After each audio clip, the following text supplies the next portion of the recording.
Reginaldo, como nós falamos no início do programa, vamos falar um pouquinho sobre a questão do servidor público nas três esferas, estadual, federal, municipal, que é a importância disso. Sábado foi o dia do servidor público, 28 de outubro. Eu não sei se o servidor tem muito a comemorar ou se tem muito a refletir sobre essa questão.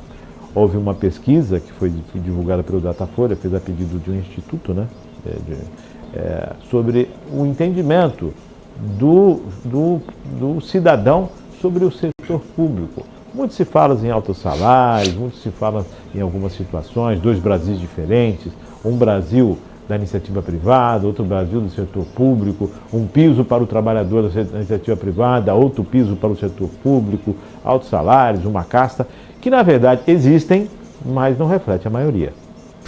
Então, eu acredito que talvez seja o ponto principal de uma discussão sobre a categoria dos servidores públicos e das servidoras públicas nos mais diversos, né, esferas de poder, né, que existem aqui no Brasil, né, que é a municipal, a estadual e a federal.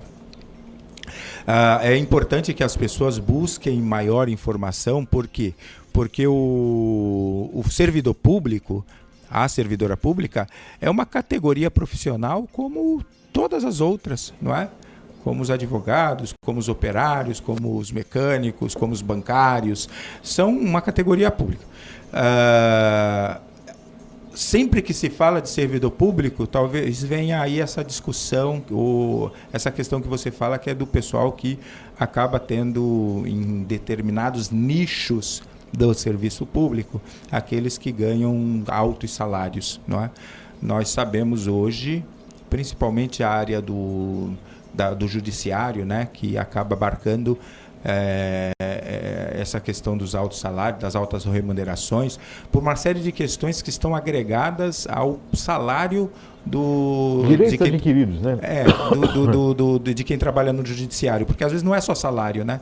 Existem outras questões. Alguns chamam de penduricários. Isso, né? E que acabam dando um up, né, na remuneração de quem trabalha na área do judiciário. No entanto, a gente tem que entender que a grande maioria, e aí uma das discussões, ou uma das coisas que eu sempre falo, Márcio, talvez não seja que os servidores públicos ganhem muito, talvez seja que os trabalhadores, né, na grande maioria... Subir o piso, né? Melhorar o teto. Eles ganham menos do que deveria. Então, quer dizer, aí você acaba criando um discurso, ou acaba se criando aí um discurso no inconsciente popular, no meio da sociedade, de que os servidores públicos ganham muito e os trabalhadores da área privada ganham pouco, e aí começa essa guerra, né? Essa guerra, então, você é um privilegiado, você ganha bem, você isso, você não sei o quê, em relação ao servidor público, na verdade, tinha que ser uma discussão diferente, né? Opa, vocês estão ganhando pouco, né?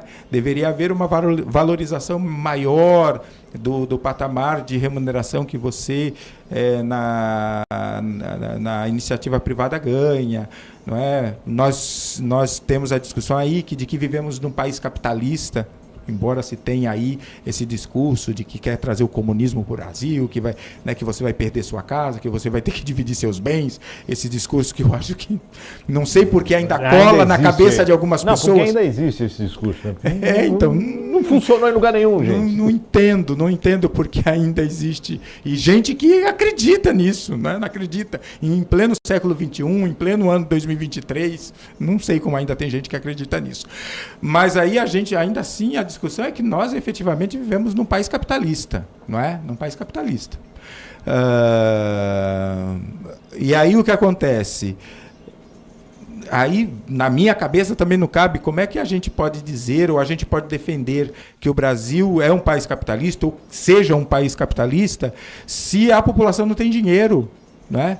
E aí as pessoas têm que entender, capitalismo vem de capital é dinheiro. É a circulação do dinheiro, é a movimentação da economia. Quem movimenta a economia? o cidadão comum, que compra um carro, que vai no supermercado, que faz uma viagem, que compra uma casa, não é? E se não compra, então o dinheiro não está circulando, e então o capitalismo não está funcionando. Tem alguma coisa errada nessa dinâmica, não é? Então, é importante que se abra a discussão da valorização do profissional, seja da iniciativa privada, seja do setor público, de que as pessoas elas tenham, elas vejam condições de ganhar dinheiro, não é? De ter uma renda decente, uma renda adequada para poder oferecer conforto à sua família, não é? De poder não precisar mendigar para consumir, não é?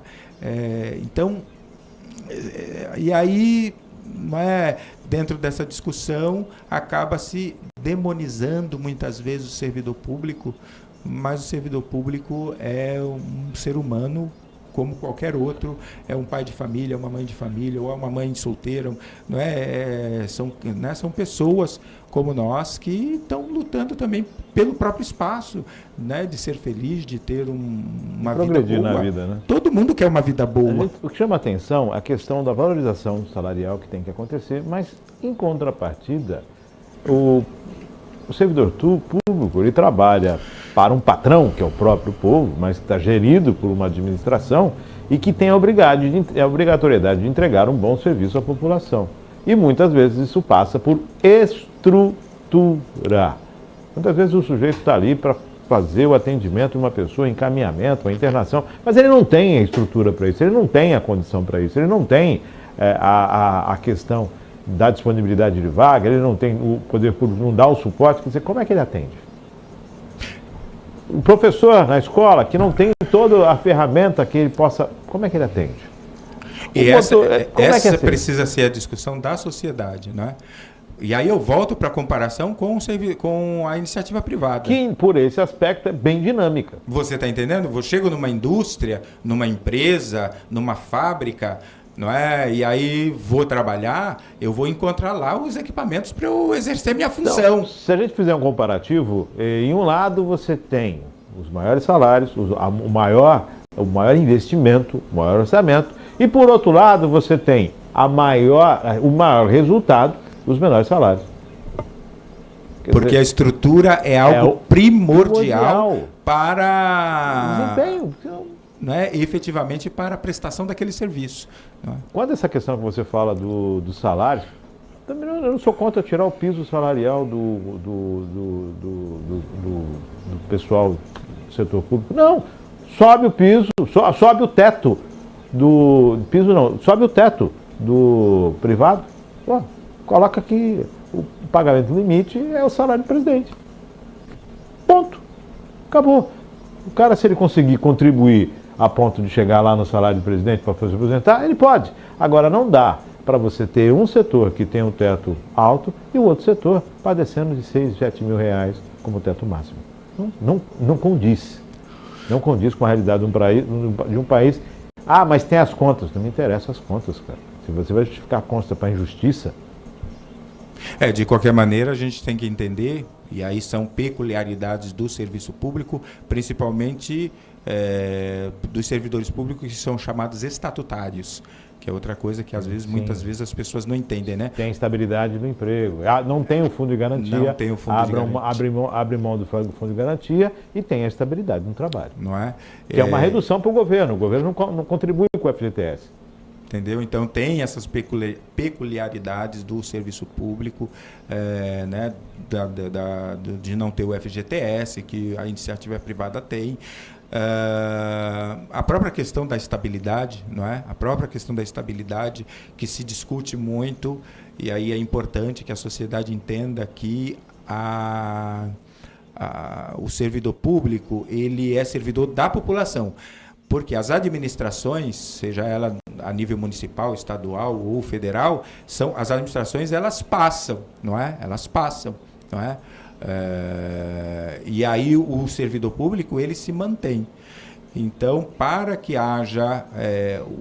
e aí o servidor público estatutário, que tem essa estabilidade, eles são os olhos da sociedade.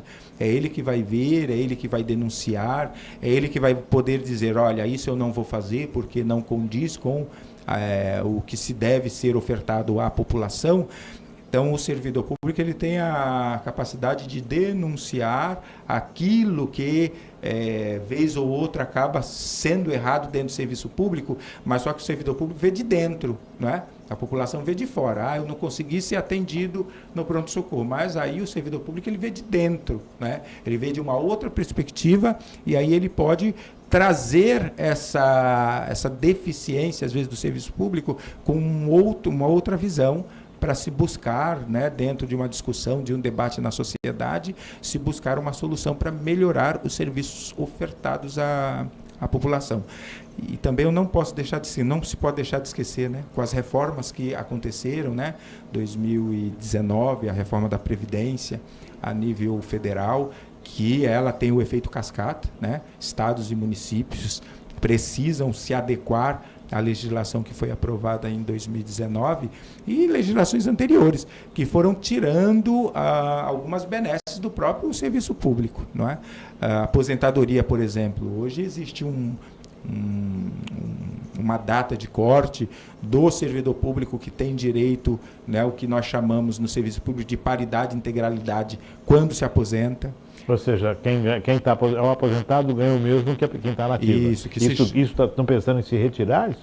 Na verdade, já tem um dispositivo, se não me engano, tem uma data, eu acho que é 2003, eu não me lembro exatamente. Quem está no serviço público ininterruptamente, né, antes dessa data e veio ininterrupto até agora, ainda, né, como direito preservado, consegue se aposentar com paridade e integralidade. Quem é depois dessa data já não tem o mesmo depois privilégio. Depois de 2003 já não tem. Não, é uma data, eu não me lembro exatamente qual é a data, mas aí há uma diferença, é uma outra conta, não é? Ou seja, vai se extinguir ao invés de se estabelecer para o privado também. Entendeu? Então já tem já tem essas diferenças, essas questões que estão sendo discutidas dentro do serviço público. Então, quer dizer, já não é... E aí, sem contar que ainda assim não vem o fundo de garantia, não é? Então, quer dizer... são questões que transformações da própria sociedade, é uma exigência, inclusive, não é? Esses debates, essas mudanças. Reginaldo, eu acho que tudo isso parte de uma condição de fluxo de caixa. Sempre fluxo de caixa. Para mim, porque, como você bem disse, o servidor público ele faz parte do que eu chamo de Estado, de política de Estado. Política de governo, ela passa, é passageiro. O Estado, política de Estado. O que você quer para a sua vida, para a sua cidade, para o seu país, para o seu Estado, durante um período. Essas políticas de Estado, a necessidade da sociedade de uma política de Estado. O governo é o que foi eleito para exercer essa política. E o funcionário público, ele faz parte do corpo do Estado. Sim. Ele faz parte dessa estrutura que ela é mais estável, né? É mais estável. Os governos passam por essa estrutura. Isso mesmo. Então, e o servidor público vai estar ali. Permanece, né? Então, permanece. A gente tem que... Lógico, como em todos os lugares, existem pessoas que são capazes dos maiores esforços para que possa alcançar um objetivo e servir melhor, como também existem pessoas que acabam caindo no ostracismo e deixando de lado. Existem em todos os lugares, o bom trabalhador, quanto o trabalhador não tão bom, existem em todos os lugares. Sim, todos, né? Você vai encontrar bons e maus advogados, bons e maus mecânicos, bons e maus motoristas, você vai encontrar bons e maus vendedores, você vai encontrar, faz parte. Que quando você encontra no setor público, te choca porque vai de encontro com a tua necessidade de urgência. Isso mesmo. Então aí se transforma uma situação. O bom mecânico você vai reclamar e mudar para outro. No setor público você vai sempre se deparar com aquela situação. Mas tem mecanismo também para se resolver isso, né? Não adianta só ficar gritando e reclamando. Tem mecanismo para se resolver. Sim. Então, mas hoje aqui, o momento aqui, né, é de homenagem a esses servidores, tanto os federais, quanto os estaduais, quanto os municipais, que desenvolvem o seu trabalho, o seu empenho, seja na saúde, na educação, na manutenção, seja no controle do trânsito, seja nas creches, seja no atendimento ali ao público, seja na hora de ouvir, de dar aquela notícia quanto ao imposto da compra, todos eles que desenvolvem esse trabalho, seja na questão técnica para buscar recursos para os municípios, seja na questão estrutural, seja no desenvolvimento, em todos os aspectos, né? Desde do chão de fábrica até o escalão com maior responsabilidade. É bom que as pessoas entendam, né, que independente da condição de servidor público, seja ele transitório ou efetivo, né, ou de carreira, estão e precisam estar sempre à disposição de tentar levar o melhor para a sociedade, né, que busca os serviços públicos. Servidor público é igual policial militar, que é policial 24 horas? Servidor público também é servidor 24 horas? Sim. Eu não estou exercendo a função quando eu estou num horário de folga, né? Mas se for chamado... Aí, se for convocado, aí eu preciso fazer esse atendimento. Eu estou à disposição da municipalidade ou do estado ou do regime federal, eu estou à disposição para prestar o serviço para a sociedade. Na verdade, o servidor ele está à mesma medida da necessidade da sociedade. O administrador público, né, o prefeito, o governador, o presidente, e aí os cargos de primeiro escalão, secretários, ministros, eles, eu precisei do servidor público, eu vou convocar ele porque a sociedade, né, o cidadão não pode deixar de ter o atendimento. Então, é sempre essa busca, né, da prestação do serviço público. Né, talvez o que a gente deva refletir, debater enquanto sociedade é a questão estrutural, como você mesmo colocou. Né? O servidor público, às vezes, pode estar ali à disposição para atender ao cidadão na necessidade que ele tem. No entanto, por vezes, ele não tem a condição, os instrumentos necessários para fazer esse atendimento adequado. Né? Isso estressa também o próprio servidor, né? Eu não tenho as condições adequadas para atender a necessidade daquele cidadão. Então, aquilo também, às vezes, acaba estressando. Estressa o cidadão, estressa o servidor e acaba, às vezes, acontecendo esse conflito, não é, de interesses que acaba riscando, não é, ou estremecendo essa relação de cidadão com o servidor público. E tem muito a ver também com essa questão da fragilidade da política, né? Dessa descredibilidade, vamos chamar assim, né? Falta de crédito para com o corpo político, que eles vêm, essa política que vem trazendo cada vez mais essa desconfiança para o povo, que observa o agente político e muitas vezes não confia. Os escândalos de corrupção, os favorecimentos, tudo isso acaba fazendo com que a falta de credibilidade no setor político acabe também migrando de uma forma osmose, vamos dizer, para o funcionalismo. Então, aí a sociedade também precisa entender que ela, como patrão, né, como patroa, né, de todos os servidores públicos, ela é a medida, né, porque o político, mesmo que transitório, ele é um servidor público, não é?